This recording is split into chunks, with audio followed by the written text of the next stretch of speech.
Hi everyone. Today I'm talking about INFJs and the myth of the dream job. This video does apply also to INFP personality types, but it really applies to INFJ personality types.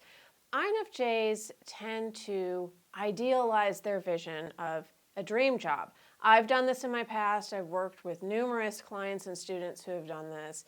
This happens for a few different reasons. We are big picture thinkers, we're idealists, we're visionaries. So it makes a lot of sense that when we are picturing our own future and we're thinking about what would I like to do for work, what would I like to do for a career, we come up with this vision of our dream job. And it sort of becomes this big vision, this big epic vision of everything we want in a job. For most of the population, when they say their dream job, they do mean something that they would like to do, something they feel passionate about. But a lot of the time, they mean that they want a big monetary reward, right? Like a really big salary, or they want somewhere they can get promoted and have a lot of status, they can have a lot of credibility. That sort of external reward system, that really applies to most of the population. It doesn't apply so much to INFJ personality types and INFP personality types. We are not driven so much by external rewards. In fact, sometimes we're not driven at all by external rewards. We are much more driven by internal rewards, right? Intrinsic value. So how it makes us feel inside, how something lines up with our core values and what is meaningful to us in life. So a lot of the time, when you talk to an INFJ personality type or an INFP personality type about their dream job, what we're really talking about is something that fulfills our core values and something that feels like it will give us meaning in life, something that we are very passionate about and we feel like it's a life purpose, it's a soul purpose. Now, where we get caught up is in a couple different places. First of all, focusing too heavily on those core values, especially during the job interview process and when we're hunting around for jobs, and also really thinking too much inside of the box. So if we come across a company and we read their mission statement and we're like, yes, they're working for environmental justice, their mission statement says this, this, and this really aligns with my core values, a lot of the time we will just leap into it. We won't look any further, we won't wait. We will just really impatiently get in there and say, oh, this is my dream job, I know it, and we'll go for it. The other part of this, like I said, really staying inside the box. A lot of times, and I've seen this with careers, INFJ personality types and INFP personality types, we will grow up loving a certain thing. So we might really love animals or we might really love books. And then it seems like the logical next step is, oh, I really love books, I should be a librarian, or I really love animals, I should be a veterinarian. Because we're so focused on, I want to work with books, or I want to work with animals. I want to work with knowledge and learning, right? I want to work with nature and the environment. That we don't slow down long enough to ask ourselves, but what are the other things that come along with that? And I've talked to a lot of real-life librarians and a lot of real-life veterinarians who have told me, hey, there's a lot of politics in this arena I work in. There's a lot of headaches that come along with it. There's a lot of bureaucracy that I really don't want to deal with. I didn't know that before I got into the job. I was so focused on working with animals or working with books or working with knowledge that I just sort of went straight for it. And now I'm in this situation where there's all this sort of political game playing. Same thing when we find a company that's got that mission statement that really seems to line up with our core values and it really seems to line up with our passion. And we say, oh, this is it. This is my dream job.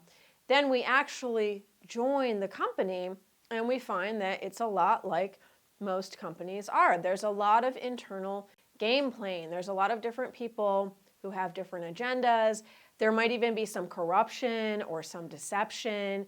There might be dysfunctional dynamics between managers and the workers. People are bringing like their old family patterns to the workplace. I've worked at quite a few companies. I've seen that quite a bit where people are being passive-aggressive or people are being narcissistic or people are playing into the narcissist games because they had a narcissistic parent. All of that stuff is kind of pretty par for the course in companies, especially really big companies where people can remain relatively anonymous. They can kind of fly under the radar. They can get away with a lot of stuff. So this is something that really commonly happens to INFJ personality types and INFP personality types.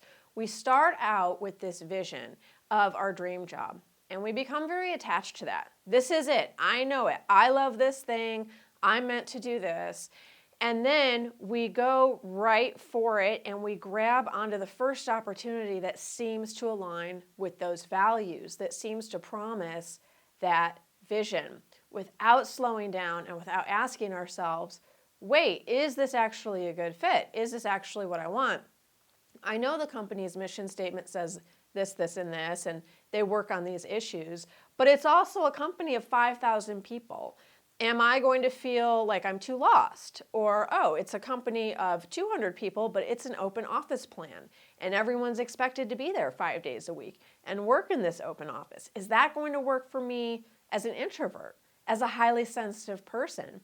A lot of the time, we tend to gloss over those issues or not ask ourselves those questions simply because we have been so accustomed to always pushing through just in normal everyday life, because we've always thought of ourselves as too sensitive, too high maintenance, too introverted, and we think that the things we need are too much to ask for. Because a lot of times for an INFJ personality type or an INFP personality type, being in an office 5 days a week from 9 o'clock in the morning until 5 or 6 o'clock at night with a lot of other people and no privacy and no space and lots of stimulation and lots of sound and noise, that doesn't work for us. That's very draining for us. That's exhausting.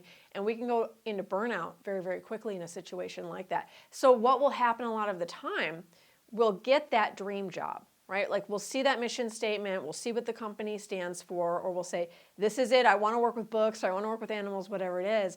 And then we get in there and we start finding, oh, this isn't a fit for me. Whether it's because of the personalities, it's because of the environment, it's because we are in sensory overload, it's because we don't do well working at a corporate office 5 days a week and commuting every single day. Whatever it is, it slowly but surely becomes apparent that this isn't a good fit for us. But then we will stick with it. A lot of the time we will override our intuition. We will override the evidence and the signals we're getting from the environment. This isn't for you. This was not a good path to take, or it was the path that you needed to take to get the learning experience, to get the lesson, but now you've got that, and it's time to move on to something else. It's time to move on to something that's a better fit for you. I find what really helps in these types of situations when an INFJ personality type or an INFP personality type has taken what they thought was a dream job, and the dream job turns out to be not a dream job or even more of a nightmare. It can be very helpful to forgive yourself for that as quickly as you can. Acknowledge that it's not a fit, but you don't need to feel shame about it. You didn't mess up or make a mistake. You don't need to stick with it. You don't need to have this sort of mentality of, well, I made my bed, now I have to lie in it. It's perfectly permissible for you to say, now that I'm in this situation and I'm in this office 5 days a week, or I'm in this position 5 days a week, or 6 or 7 days a week, God forbid, I realize that this isn't working for me. I realize I'm headed for burnout. There's a lot of corruption in this place. I don't like the politics. I don't like the game playing. This is taking a toll on my spirit. It's perfectly okay for you to acknowledge that and say, and now it's time to move on. When we move finally out of that dream job that turned out not to be a dream job, one of the scariest choices available to us that also tends to be one of the best fits, I will say, is working for ourselves. INFJ personality types and INFP personality types tend to do very, very well working for ourselves. We can set our own schedule. We can take rest breaks when we need to. We can often, almost all the time, work from home. We can be really flexible and really fluid about what we need out of a work situation. And a lot of the time, we can challenge that creative muscle within ourselves that always wants to come up with innovative solutions and new ideas and craft something new, create something new. We can really put that to use when we are working for ourselves. Like I said, this is one of the scarier options, though. I talk to so many INFJs and INFPs who say, I would love to work for myself. I would love to have my own business. I would love to do what I'm passionate about, but I'm just scared. I don't know how to make that happen. I don't know what to expect. I've never been a business person. I have a lot of resistance to marketing and selling, and I don't even know how I would go about it. Being a solopreneur, which is what you are when you're a one-person show running your own business online, being a solopreneur is not something that you have to figure out all at once before you do it. It's something you start doing little by little. And yes, you may still have a day job in the meantime to pay the bills, but it's something you figure out step by step as you are doing it. I'm going to be talking about this and so much more in my new class coming up called The Successful Solopreneur. This class starts Wednesday, May 8th, and registration opens this Friday, May 3rd. I've heard from a lot of people that they really want this class, which was surprising to me.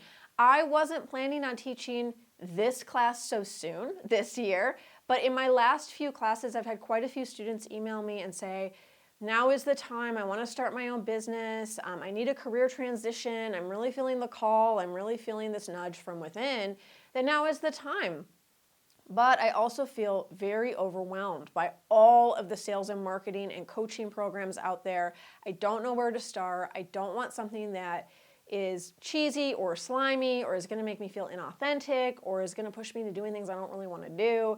So how do I reconcile the two? That I have this call, I have this intuition that it's my time to do this, but I don't even know where to get started. I don't even know how to find my niche or how to build an audience or how to do any of it. So I moved this class up a little bit in the schedule because so many people have been emailing me and messaging me about it. I'm going to cover everything I just mentioned and so much more in this class. I'm going to cover selling and marketing, the psychological aspects of it, because I find that's a really key point for INFJ and INFP personality types. It's not so much that we don't know what to do, although that's a piece too, especially for people who are very newbie beginners. But it's not so much the actual activities. Like we don't know, how to build an email list or how to look into Facebook ads or anything like that. We can figure that stuff out. It's that we have this emotional resistance to it inside because we're so concerned about something compromising our authenticity as people. This is a valid concern.